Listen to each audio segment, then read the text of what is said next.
soal isu politik itu urutan ke bawah ya, paling bawah. Nah, yang kedua soal pendidikan, yang lainnya. Ini kenapa sampai seperti itu? Apakah apakah kita sudah cerdas atau tidak tertarik lagi, ataukah konten-kontennya atau polanya seperti apa untuk? Ya, mungkin jawaban awam saya itu karena Indonesia itu negara konsumen. Kita bukan negara produsen. Nah, kita konsumen. Sehingga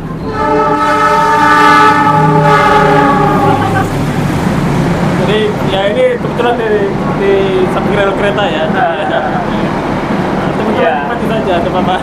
asiknya begini ya kan? Gini ya. Ya karena Indonesia itu negara konsumen. Oke.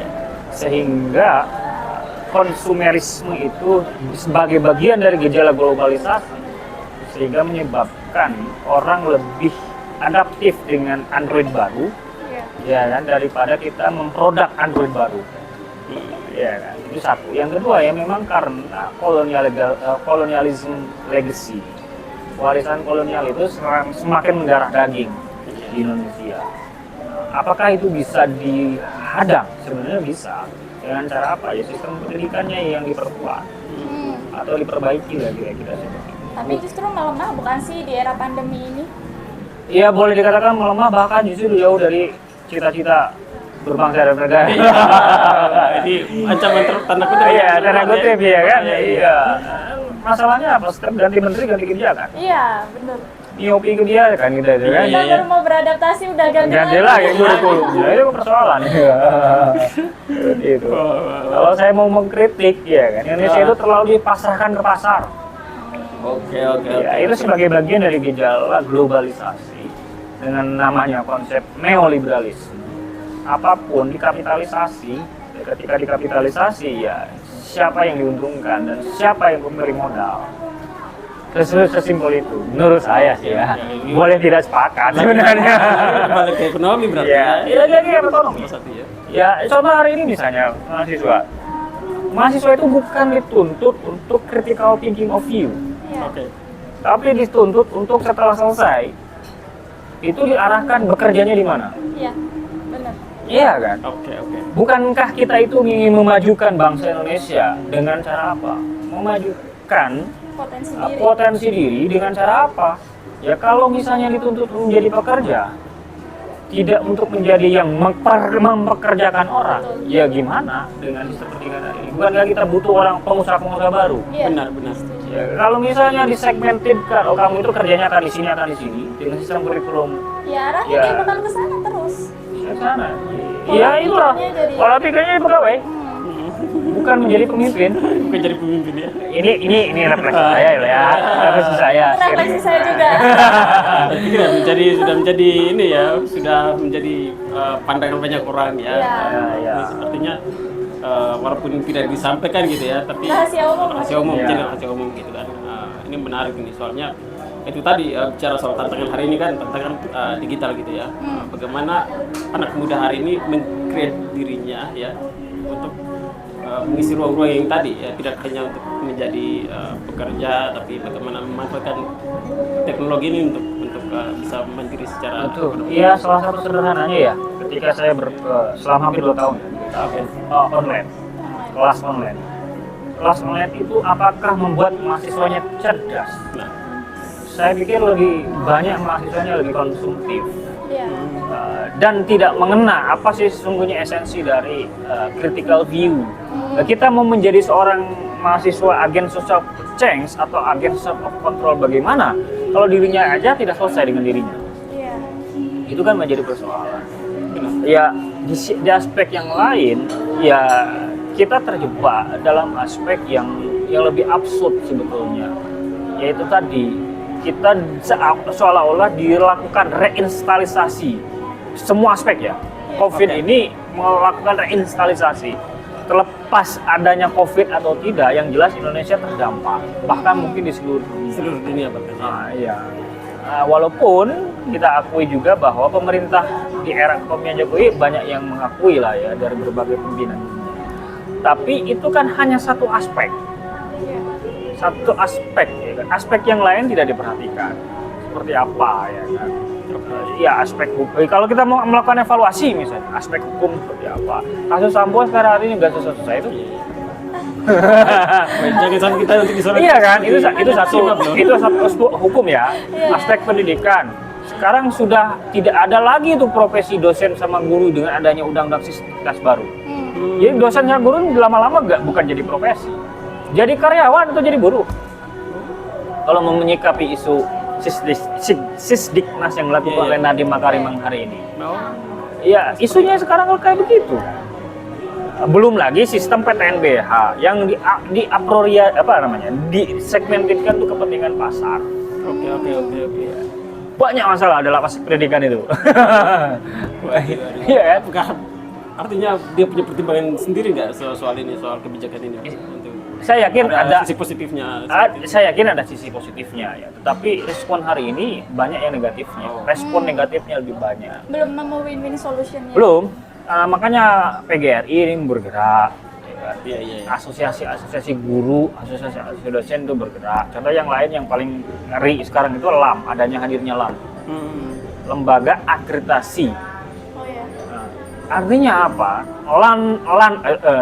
Lembaga akreditasi nasional ya. Iya, LAN itu kan nanti sistem akreditasi di perguruan tinggi, prodi misalnya, itu akan diserahkan ke LAN. LAN ini terdiri dari kumpulan-kumpulan prodi sesuai dengan bidang keilmuannya masing-masing, ilmu sosial, humaniora, berasosiasi.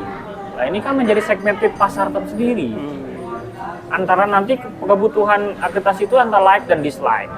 Oke. Iya kan? Itu menjadi tantangan dan menjadi persoalan. Itu akan memunculkan raja-raja kecil nanti. Siapa yang lebih besar banyak bayarnya untuk mengakreditasikan unggul misalnya akan lebih banyak input unggulnya misalnya.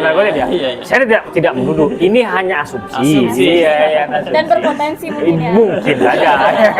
Jadi untuk bagaimana mengetahui ini pasti atau enggak, ya lakukan survei lapangan lagi ya. Iya, harus melakukan penelitian lah. Tentu itu tidak hanya menjadi tugasnya Mas Izzuddin, tapi untuk kita semua ya. Semua. Untuk bagaimana ini tidak hanya menjadi tanggung jawab untuk teman-teman di Iya. pendidikan gitu kan. Iya. Kita semua. Ya semuanya kan mengarah ke sana kan. Satu sisi mungkin aspek terbaiknya adalah kita menghadapi profesionalisme, ya kan. Dengan adanya profesionalitas dalam mempersiapkan lulusan mahasiswa untuk siap kerja, satu sisi it's okay.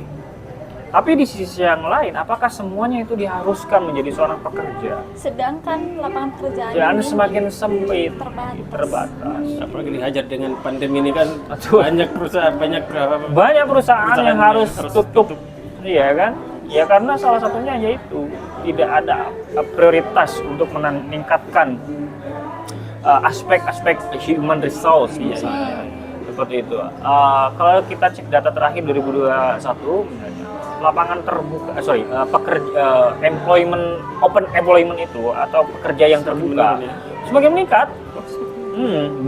Belum lagi, kalau nggak salah ya silakan dicek lagi data BPS tahun 2021. Ini berdasarkan riset saya sih sebenarnya. Oke.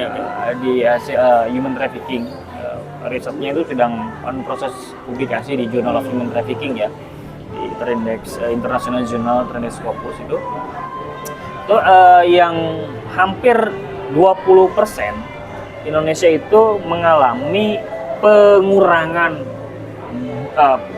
jam kerja. Oh iya. Ya kan? Hampir 20%. Dari total 153 juta orang yang bekerja ya. Oke. Hampir 20%-nya terkurang secara rasional bekerja karena dia aspek pandemi. Dirumahkan. Ya kan? Hampir 20%. Plus lagi, yang pengangguran itu semakin meningkat. Hampir berapa persen ya? Kalau nggak salah itu sekitar 3-4% meningkat jumlah pengangguran. Itu yang pengangguran yang tercatat ya. Belum lagi pengangguran yang tidak tercatat. Atau bahasanya Mubiarto itu disebut dengan pengangguran terbuka. Siapa pengangguran terbuka? Ya mahasiswa. Iya.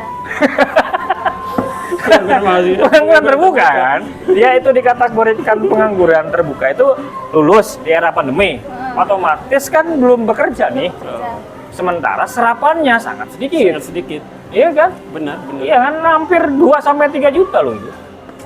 ininya ngomongin Indonesia, bukan hari ini di Jogja, bukan Iya. kampusnya A, bukan kampusnya B, Iya. tapi overall se-Indonesia ya kan. Hampir 2-3 juta. Tahun 2021 loh ya. Data terakhir, tapi saya tidak tahu dengan adanya data terbaru. Itu data BPS yang bilang, bukan saya. Data BPS itu. Ya kan? Silakan saksi. Sila cek aja. Cek Cek saja aja, di cek sana aja. ya. Iya. Ini menarik ini artinya Harus apa? kritis ini. Iya. Jadi masih mau jadi pekerja atau gimana? Iya. Terus- Tinggal pilihan kan. Iya. Ya kalau sistem kampusnya tidak mendukung mereka untuk memiliki critical thinking ataupun overview thinking misalnya, ya jangan berharap dapat menjadi menciptakan para pengusaha-pengusaha baru. Iya. Kita kan butuh pengusaha lebih banyak. Iya benar. Ya, dengan untuk mengisi Indonesia emas. Tapi kalau sistem pendidikannya diarahkan ke pabrikasi, ya kan bahasa pabrikasi.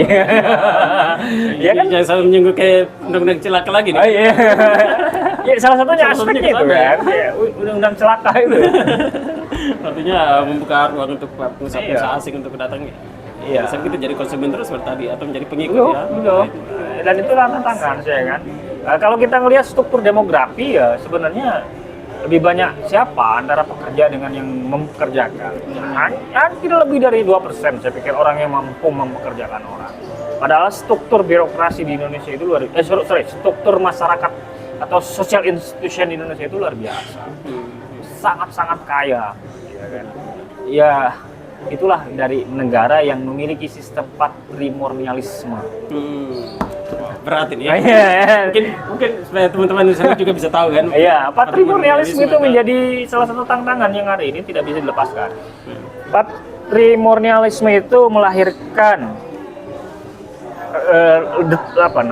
embrio birokrat yang korup, ya kan. Nepotis.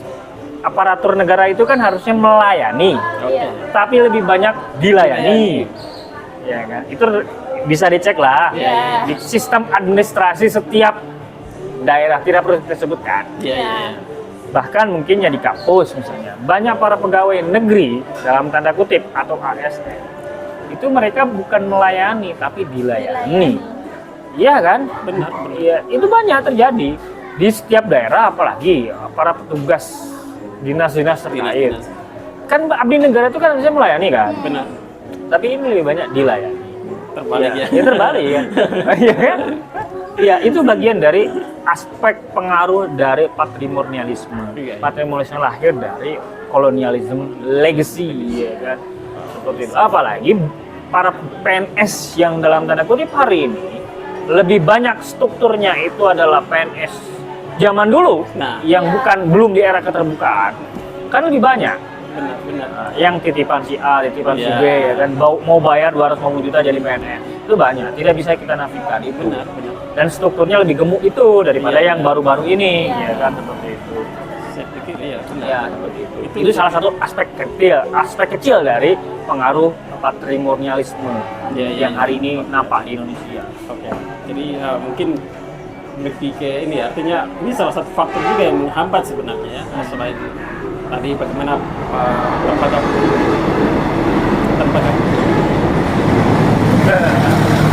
Kita nikmati. Nah, ini teman-teman ya, jangan kabur ya, ini lagi seru ini, lagi kita bicara Indonesia ke depan ini, bagaimana, apa nasib kita nanti ke depan ya. Artinya, seperti tadi Mas Izudin, ini kan semua lembaga pendidikan ya, tidak hanya lembaga pendidikan, semua lembaga negara hari ini ya, mulai dari pusat sampai daerah, itu dikuasai oleh orang tanda kutip, yang mungkin Punya akses ke sana. punya akses ke sana atau mungkin tidak familiar dengan tantangan hari ini seperti digital gitu ya. Katakan ini kan ada dua kelompok nih, antara kelompok digital natif dan kelompok yang atau kelahiran sebelum itu ya milenial dan boomers atau apalah istilahnya itu ya. Nah ini kan mereka yang di dalam institusi pemerintahan hari ini pengambil kebijakan katakan seperti itu. Nah banyak daerah ya banyak mungkin bisa jadi ini terjadi di negara kita di pusat pemerintah lah katakan seperti itu. Artinya orang tidak memahami tentang tantangan hari ini kondisi hari ini. Bagaimana mengambil kebijakan yang mampu menjawab tantangan hari ini. Ya. Ya saya bilang tadi, struktur institusi sosial kita itu lebih gemuk generasi milenial atau usia 40 ke bawah lah ya, yang lahiran 80. Gen Z. Ya, seperti generasi Z ya kan. Struktur kita lebih banyak itu. Tapi kan kemudian struktur itu kalau tidak dimanfaatkan ataupun tidak dioptimalkan menjadi sebuah visioning Indonesia tadi, ya jangan harap Indonesia bisa maju. Gitu. Nah, bagaimana caranya untuk memanfaatkan ataupun mendaya gunakan kelompok-kelompok ini? Salah satu melalui kebijakan-kebijakan Lebih. tadi. Ya salah satunya mengafirmasi kelompok-kelompok ini, buka ruang seluas-luasnya untuk mereka bisa adaptasi dan berdaya dengan di era hari ini. Ya contoh misalnya menjual hari ini kan tidak harus tidak harus punya lapak. Iya. Salah satu kecilnya ya. Dengan adanya digital platform itu semua orang bisa berjualan. Dengan cukup punya Android, kita pasang di Shopee, di Tokopedia dan sebagainya, kita bisa berjualan. Nah, itu kan hanya bagian instrumen kecil dalam memajukan bagian atau menyadarkan kelompok-kelompok milenial atau generasi Z ini untuk bisa berkontribusi terhadap bangsa dan negara.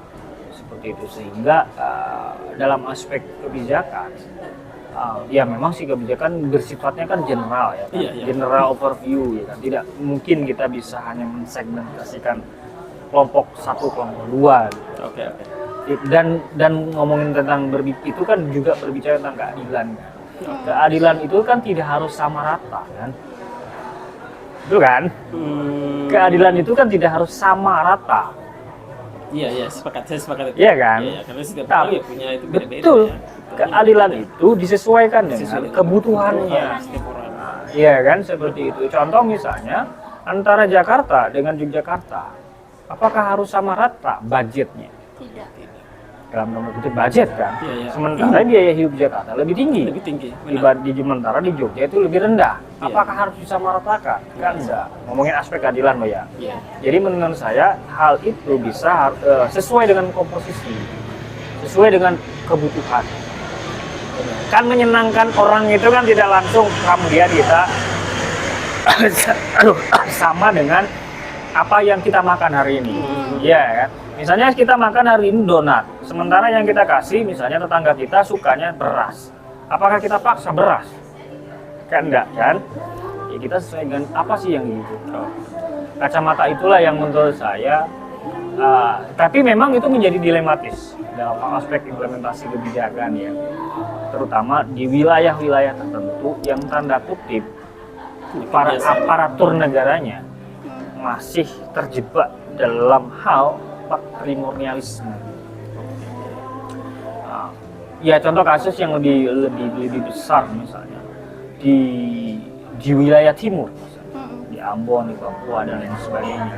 Di sana itu kan sumber daya alam luar biasa, ya kan. Tetapi kenapa di sana tidak berdaya ataupun tidak merata secara akses ekonomi ataupun akses kesejahteraan?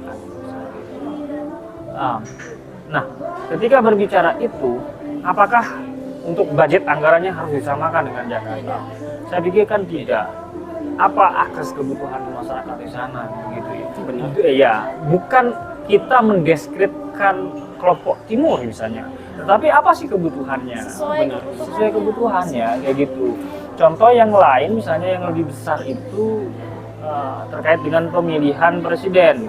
Pemilihan presiden itu, misalnya kan hampir komposisi penduduk Indonesia itu kan hampir 60%-nya berada di Jawa. Gitu.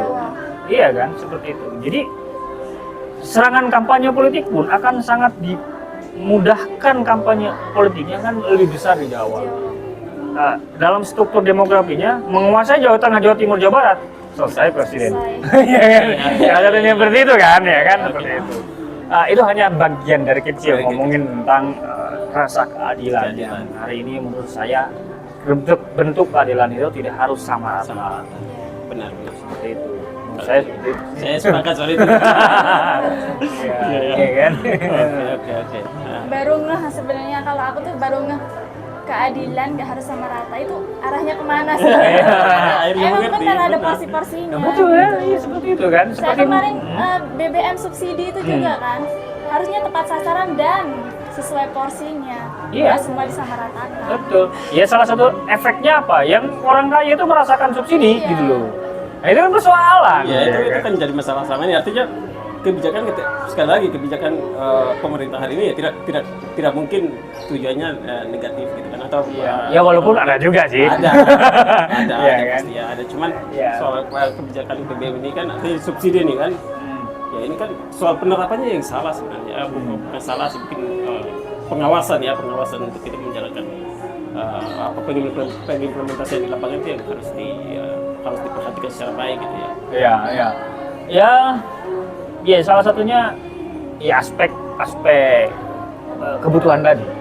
Itu mungkin satu aspek ya, tetapi aspek yang lain yang saya pikir ketika merespon isu BBM seperti itu sebenarnya aspek geopolitik sebenarnya kalau saya baca ya, karena hari ini tidak ada BBM yang tidak naik di global. Iya. Tetapi kan persoalannya kemudian makanya saya tidak terlalu cenderung merespon isu BBM ini. Kenapa? Karena sudah seharusnya ya. Bukan karena seharusnya, mungkin karena kalau tidak naik gitu kan, mungkin konsumsi komoditi kita akan semakin menurun. Saya lebih baik BBM naik tapi konsumsi komoditinya ada, terpenuhi daripada BBM tidak naik tapi konsumsi komoditinya tidak ada. Contohnya? Iya. Ya, contoh misalnya konsumsi beras. Oke. Indonesia itu butuh 80 juta ton per tahun. Sementara petani Indonesia baru bisa memproduksi antara 40 sampai 50 juta, 50 juta ton per tahun. Kita kan butuh 30 antara 40 sampai 30 sampai 40 juta ton per tahun. Untuk memenuhi itu dari mana? Impor kan, terpaksa kan, untuk memenuhi komoditas seluruh bangsa Indonesia. Lah kalau misalnya yang mau menjual itu harga BBM-nya naik untuk mengirimkan ke sini, sementara yang bertransaksi antara pengusaha satu dengan pengusaha yang lain, bro di mana? Di sana berapa harga BBM-nya? Harga berasnya berapa? Oh sekian. Kenapa kok bisa rendah? Ya karena BBM kami segini ya kan? Iya kan? Oke. Pengusaha di sana kan mikir, saya akan mengasihkan harga menjual beras itu, saya lebih baik ngejual ke negara yang lebih harga tingginya, lebih tinggi. Kan pengusaha untung rugi kan? Iya. Iya kan? Secara logika awamnya seperti itulah. Logika awamnya pasti maunya harus untung. Harus untung kan? Nggak mungkin ada seorang pengusaha yang membiarkan rugi. Sementara dolar itu masih menjadi mata uang tunggal dalam aspek pertukaran ataupun aspek impor itu. Sementara dolarnya ambruk nih di Amerika. Kira-kira seperti itu. Sementara harga minyak juga naik gitu. Ya karena dolarnya ambruk gitu. Saya sih berpikirnya sesimpel itu. Saya lebih baik. Ya kan selalu yang ditakut-takuti itu adalah masalah inflasi, daya beli. Ya salah satunya karena daya beli itu kan berpengaruh terhadap inflasi. Benar. Ya. Menurut saya sih sebenarnya ya memang ini sih timingnya yang salah ya. Naiknya sih mungkin oke. Tapi timingnya harusnya tidak langsung shock terapi gitu kan. Kalau langsung driat semuanya dalam satu waktu memang ada shocking daya beli sebenarnya. Tapi saya pikir negara dengan sekian instrumennya tidak mempertimbangkan itu deh kayaknya. Iya kan? Kenapa harus dari satu arah misalnya? Kebijakannya tanggal berapa ya kan? Langsung driat ya kan? Mereka punya iya kan? Ya sebenarnya mereka sudah punya instrumen. Kita aja yang tidak tahu. Ya, saya pikir positif tingginya Tapi harus pengambil kebijakan ini harus hadir di publik untuk menyampaikan itu ya. Ya apalagi seorang presiden Harusnya terbuka. Harus terbuka ya tentang itu bahwa ini alasan kenapa harus kita naikkan ini atau kita kebijakan ini. Sebenarnya sudah sih. Saya pikir. Cuma masyarakat yang nggak mendengarkan. That's right. Oke. Masyarakatnya tidak paham dan tidak nangkap apa sih pesannya.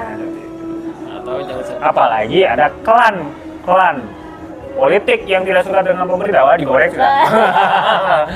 Iya kan? Saya tidak dalam rangka mendukung negara loh ya. Bukan tidak dalam mendukung salah satu kandidat ataupun Jokowi misalnya. Enggak, kita berpikir rasional aja. Karena kebutuhannya itu. Karena kita kebutuhannya itu dan saya pikir kita berpikirnya critical thinking aja.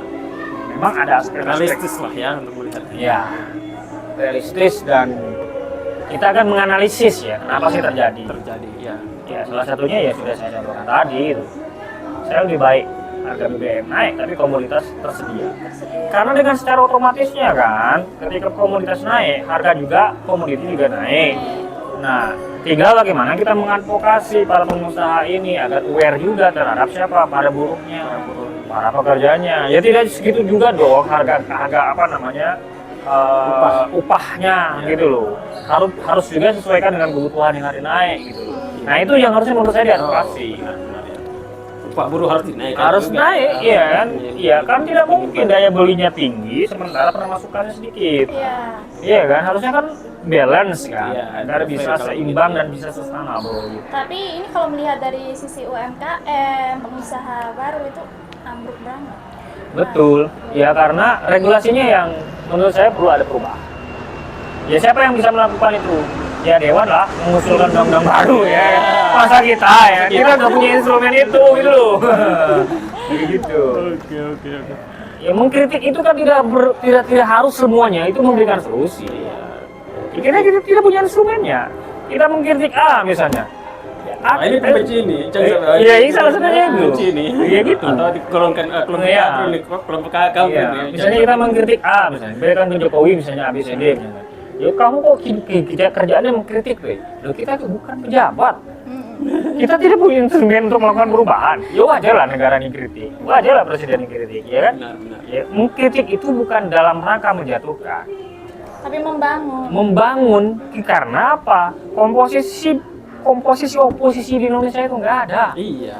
Itu menjadi salah satu kelemahan kita sebenarnya. Iya. Untuk Dan kalau mengontrol. kita civil society tidak melakukan kontrol, ya gimana arah roda perjalanan pembangunan Indonesia gitu loh?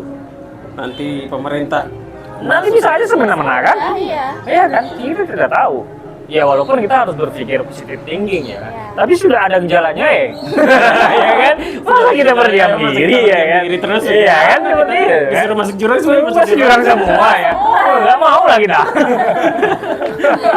Makanya harus kita punya pandangan lain ya. Pandangan lain. Ini salah jalan nih, harus begini harus. Iya. Ya salah satunya aspek misalnya, oke lah BBM naik.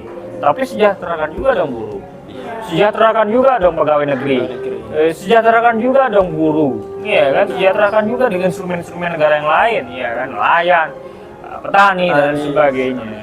Tapi tidak hanya menaikkan BBM gitu loh. Termasuk dalam aspek hal CCT, cash credit transfer. Oke. Credit cash transfer itu atau PKH lah ya. PKH. Ya kan negara memberikan instrumen nih naik BBM, tapi untuk kelompok-kelompok tertentu dikasihkan support anggaran 600.000 nih. Iya. Ya kan? Pertanyaannya apakah sudah sesuai dengan kebutuhan Kalau masyarakat? BLT Sudah itu sesuai gimana? target belum? Ya salah satunya BLT itu PKH. Salah satunya ya. Nah, ya sesuai target atau belum? Ya kan? Siapa yang mendapatkannya?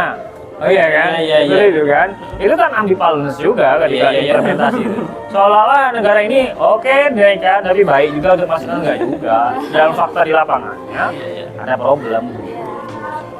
Menurut saya sih seperti itu. Jadi ada aspek-aspek kebolongan dalam aspek regulasi yang menurut saya perlu diperbaiki. Apa solusinya? Ya mikirlah, para negara ini. Oh kita nggak punya instrumen lah. Tapi kalau semua diundang boleh lah. Untuk melakukan jadi tim ahli ya kan? Undang ya. Tim ahli boleh lah ya Jadi kan? pembisik. Iya, Jadi nggak apa-apa ya. Gitu lah. Kalau staff milenial juga bisa nih. Ya. Nah, Saya ini bisa mengkritik kan, karena kita tidak punya instrumennya. Iya. Mungkin ya. tapi mengkritiknya tuh udah berdasarkan lah. Iya, tidak hanya asbun gitu loh. Pun. Kalau aspek itu aja hanya sebagian kecil sebetulnya. Kecil. Ngomongin tentang kesejahteraan. Sebenarnya saya punya instrumen yang lain sebenarnya.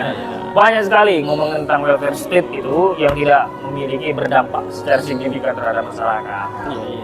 Apalagi instrumen-instrumen hari ini, social institution kita itu banyak problem-problem dalam social protection atau perlindungan sosial, pelayanan sosial yang bermasalah. Oke. Seperti itu.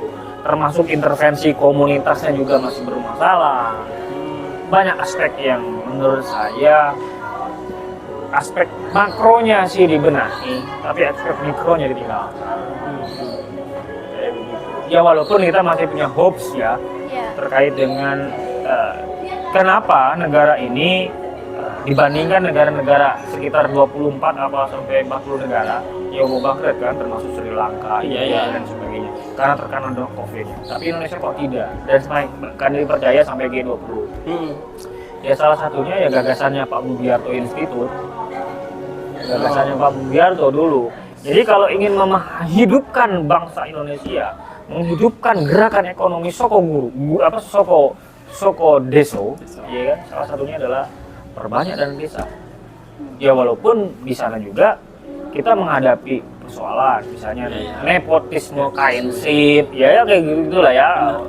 Tapi secara hitung-hitungan angka kan ngomongin regulasi kan, itu lebih banyak keberhasilannya. Lebih banyak. Kenapa Indonesia masih bisa tangguh dari krisis global? Ya salah satunya masyarakatnya ya diberdayakan ya melalui desa itu, sehingga mereka bersusah payah, tapi ini desa ini kan menjadi lumbung ekonomi baru. Apalagi ya, ada perputaran uang di sana. Contoh kasus misalnya saya sedang melakukan penelitian terkait dengan rural tourism atau wisata pedesaan. Itu bisa bersegmented ke aspek-aspek yang lain, mulai dari homestay, pedagang kecil, tukang parkir, ya kan, tour guide, fotografer, itu bisa kalau dalam teorinya itu kan perekonomian ya. Betul. Kalau dalam teori itu disebut dengan trickle down effect, berefek terhadap kelompok-kelompok yang lain. Itu hanya satu gagasan rural tourism, ekonomi pariwisata pedesaan. Yogyakarta itu kan bukan kota industri, contoh kasus ya. Benar. Juga bukan kawasan hunian padat. Tidak terlalu hunian padat dibandingkan Jakarta, Bekasi, ya kan, Semarang, Bandung. Tapi Yogyakarta sangat terpukul di tahun 2020 awal, ketika pandemi awal, sampai paling tidak sampai Desember 2020 lah ya, awal 2021. Itu terpukul betul. Turunnya itu sampai minus 60% dari pendapatan utama DIY itu kan dari wisata. Benar. Iya, itu karena tidak ada pengunjung di sini. Tapi awal 2021 ketika negara memperbolehkan, itu luar biasa meningkat lagi. Rate-nya hari ini meningkat. Tren itu semakin meningkat. Apalagi hari ini kan sudah dinyatakan endemi. Itu semakin meningkat lagi karena hampir boleh saya katakan 60-70%. Pemda APBD dari DIY dari sektor pariwisata meningkat lagi, terutama dalam aspek apa yang paling tinggi, food and beverage, makanan dan minuman, luar biasa. Jadi kalau jenengan mau berbisnis di wilayah itu tidak mungkin tidak laku, itu pasti laku itu. Apalagi banyak mahasiswa kan hari ini kan, hampir semua kampus kan buka ya kan, sudah offline semua. Iya, jadi mulai mahasiswa dari pada datang pada ke Jogja lagi. Mulai kos-kosan itu laku semua kan? Dan meningkat juga kan harganya. Untuk menambal itu ya penurunan kemarin di masa pandemi. Iya. Wow. Ya itulah seperti salah satunya yang menurut saya problematika di kehidupan bangsa Indonesia itu, kenapa Indonesia bisa bertahan di tengah arus ekonomi global yang semakin absurd gitu ya penurunannya. Iya, misalnya Amerika hari ini tantangannya apa? Banyak yang orang cari makan. Iya kan? Orang cari makan banyak itu karena krisis mereka. Di Jerman itu krisis climate change, perubahan iklim. Apalagi ada hadangan Rusia dan Ukraina. Yang hampir 60% yang namanya gas bumi dari Rusia itu Jerman, Prancis itu.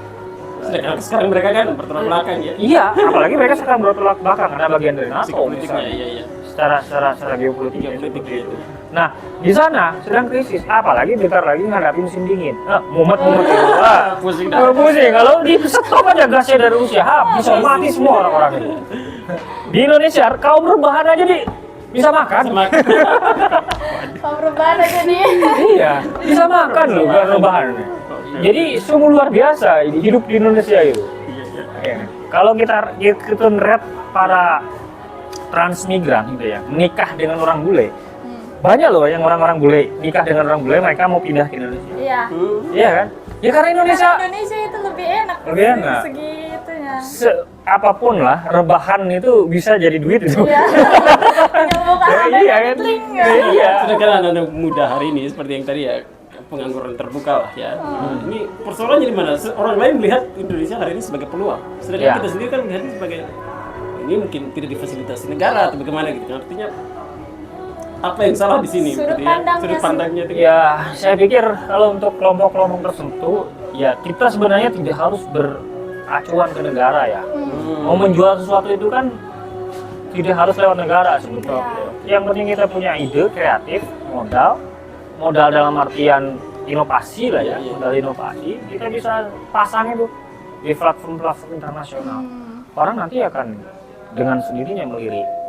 Saya membayangkan ya, ada satu, ya mohon maaf di sini ada agak-agak segmented ke perempuan. Penindih apa namanya itu kerudung yang kayak gini, apa namanya itu yang buat rambut di sini itu apa namanya itu? Penjepit rambut. Penjepit rambut. Ya, penjepit rambut. Penjepit rambut di kita berapa paling? 2.000, 3.000 kan? Iya. Dan di sana itu harganya berapa? $10. Dikali rupiah berapa itu? Itu ada, itu terjadi. $10 harganya. Penjepit rambut yang dijual di online itu. Coba kita bisa manfaatkan $10 loh. Dan mereka kan misalnya pasti membelinya berdasarkan harga dolar dong. Dolar pasti. Kan nggak mungkin dengan rupiah ya kan? Mungkin. Iya. Itu banyak platformnya seperti itu. Yang tinggal bagaimana kreatif kita. Nah, artinya dalam aspek ini sebetulnya kalau untuk generasi milenial itu ya harus seutuhnya itu bergantung terhadap negara. Iya. Ada banyak lokus atau ruang-ruang yang bisa kita manfaatkan. Balik lagi ke daya kritis setiap orangnya ini. Iya, bisa menangkap peluang atau tidak. Iya. Seperti itu. Ya itu menurut saya mungkin yang menurut dalam sependek pengetahuan saya. Keren sekali nih, ya. Menarik sekali. Mungkin apa ya, ini kan kita bicara soal 2024 saat tadi sudah ini kebijakan publik gitu kan. Nah, mungkin salah satu persoalan yang tadi kita bicara soal pendidikan tadi, bagaimana fungsi institusi atau lembaga pendidikan dan turunannya sampai di praktisinya ya, para tenaga pendidikan dan mahasiswa tugas-tugasnya ini kan ya bagaimana untuk melakukan apapun ya, atau melakukan atau memainkan perannya masing-masing untuk menyongsong visioning ya Indonesia ya. Indonesia maju. Ini kan salah satunya tadi bicara mengenai sumber daya manusianya ya, bagaimana kreativitas orang muda hari ini harus menjadi memegang kunci untuk kesuksesan kita di hari ini. Tinggal bagaimana memiliki peran dan punya inovasi dan kreativitas dengan lokus-lokus yang tersedia. Menurut saya seperti itu. Kenapa? Karena ternyata opportunity itu luar biasa. Opportunity biasa. Saya membayangkan bahwa 10 tahun ke depan Indonesia itu ekonominya tumbuh dari mana? Bukan dari kota. Dari desa-desa. Dari desa.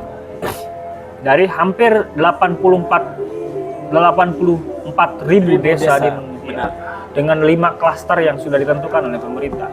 Klaster yang tertinggal berkembang maju misalnya itu didorong jadi apa namanya desa maju. Setelah maju ada mandiri.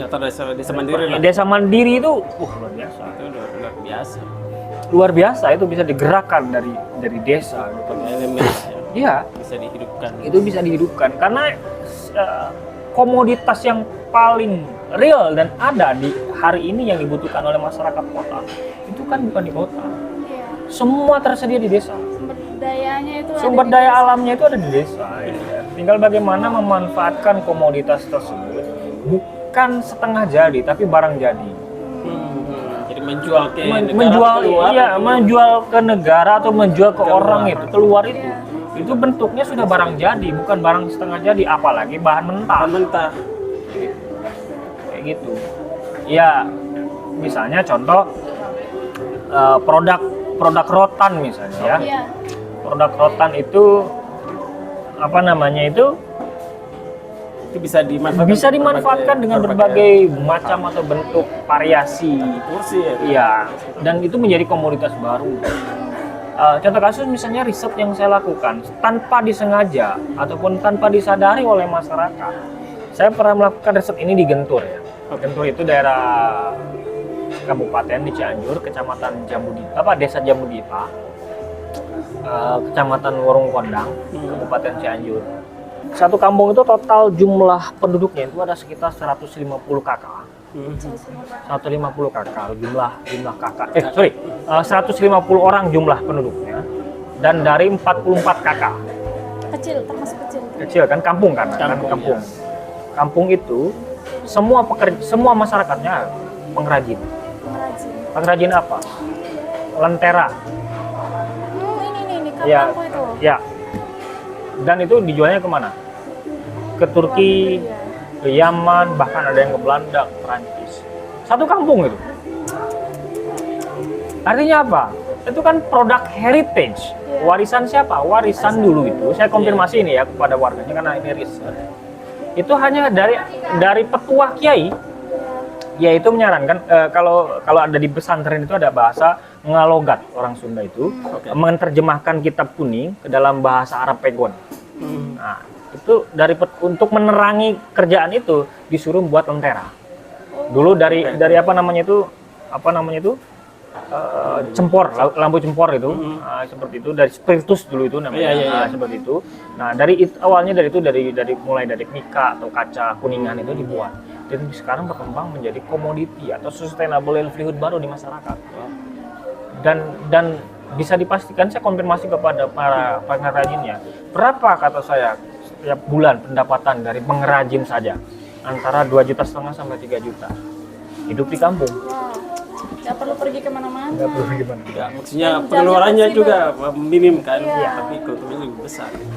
Pendapatannya dulu antara 2,5 juta. Tapi itu ada yang ngelola kan? Ada, ada grey-nya dan ada bantuan juga dari pemerintah. Artinya apa? Itu bagian dari kecil cultural heritage yang awalnya cultural heritage atau warisan kebudayaan yang diberdayakan atau dikonservasi atau dilestarikan oleh masyarakat lokal menjadi komoditi. Mungkin Mas Izzuddin, ini kan tadi kita bicara soal angka harapan ya, angka produktivitas Indonesia untuk menyambut Indonesia emas nanti 2045 gitu kan. Mungkin peranan kaum muda hari ini ya, bicara soal tantangan hari ini soal digital, bagaimana kita harus menciptakan simpul-simpul ekonomi baru gitu ya, katakan seperti itu. Nah, bagaimana harapan Mas Izzuddin ya untuk teman-teman muda ini untuk menyambut kehadiran digital ini sebagai peluang untuk membangun itu tadi simpul ekonomi untuk, soalnya kalau negara ini kalau memadahi semuanya, saya pikir tidak mampu gitu ya, tampaknya tidak mampu. Kalau tidak mampu harus didorong. Ya mungkin sebenarnya ada banyak ruang dan lokus yang bisa dimanfaatkan di berbagai institusi sosial yang ada seperti itu, sehingga dengan adanya peluang ya kan, dengan adanya lokus yang bisa dimanfaatkan sebagai sebuah komoditi untuk bertahan hidup, harusnya pemuda itu memiliki peran di sana ya kan, seperti itu. Kenapa? Karena masa depan Indonesia itu ada harapannya ada di bawah usia 30 tahun ke bawah. Ketika berbicara 20 tahun masa yang akan datang, usia 20 tahun, berarti mereka usia 40. Usia 40 itu usia matang. Jadi kalau generasi yang usianya 20 tahun hari ini, kalau tidak memanfaatkan momentum yang untuk memajukan dirinya, terutama dalam upscaling, seperti itu, ya masa depan Indonesia akan cerah dan berwarna gitu. Kalau seandainya generasinya ya generasi rebahan saja, ya jangan berharap lah Indonesia di masa depannya cerah ya kan, seperti itu. Maka dari itu pesan saya, mari kita isi lokus-lokus yang ada di masyarakat sebagai ruang baru yang meningkatkan sisi produktivitas, kreativitas, dan tetap kita harus berpikir jernih dan kritis terhadap fenomena apapun. Kalau saya setuju sih, karena saya juga termasuk generasi itu. Generasi apa? Rebahan. Rebahan. Jangan sampai. Jangan sampai lah. Rebahan boleh tapi ada waktunya. Iya. Malas juga punya titik kejenuhan juga kan. Jangan sampai malas itu, Pak, itu Oke. bahaya tuh. Baik, terima kasih Mas Izudin untuk diskusi kali ini ya sangat-sangat ya mencerahkan ya. Semoga ini menjadi perhatian kita semuanya. Mengingatkan kembali, merefresh kembali. Iya. Mudah-mudahan ya. Soalnya ya itu tadi kita bicara Indonesia untuk harapan ke depan ya, kita bukan bicara tentang teknologi, bukan bicara tentang dengan mesin atau bicara soal kemanusiaan ya. Artinya semua kebijakan harus mempertimbangkan itu, artinya memperhatikan soal itu, soal terutama soal pendidikan di masa pandemi ini kan ya, jarak jauh gitu kan, tidak ada konektivitas secara apa ya emosional gitu lah, artinya untuk memantik semangat generasi muda gitu ya. Ketika mengajar di online kan ya sudah ada yang ngikuti, ada yang tidak kan, kita tidak tahu gitu ya. Nah, harapan kita ya mungkin dengan situasi begitu ya, ruang-ruang diskusi mungkin harus dihidupkan lagi ya. Iya. Untuk menghidupkan daya kritis Betul. orang muda. Baik, terima kasih Mas Izudin dan teman-teman semuanya. Sama-sama. Semoga diskusi kita bisa memberikan sedikit memberikan pencerahan atau mungkin menjadi kontribusi untuk memberikan pencerahan untuk Para penonton lah ya. para penonton minimal ya. Kalau bisa mempengaruhi kebijakan ke depan ya. Kayaknya berat ya. Tapi nggak apa, udah diusahakan. Iya. Nah, intinya kita udah speak up lah ya. Ya, speaker. Untuk teman-teman semuanya, kita jumpa di video selanjutnya. Salam waras.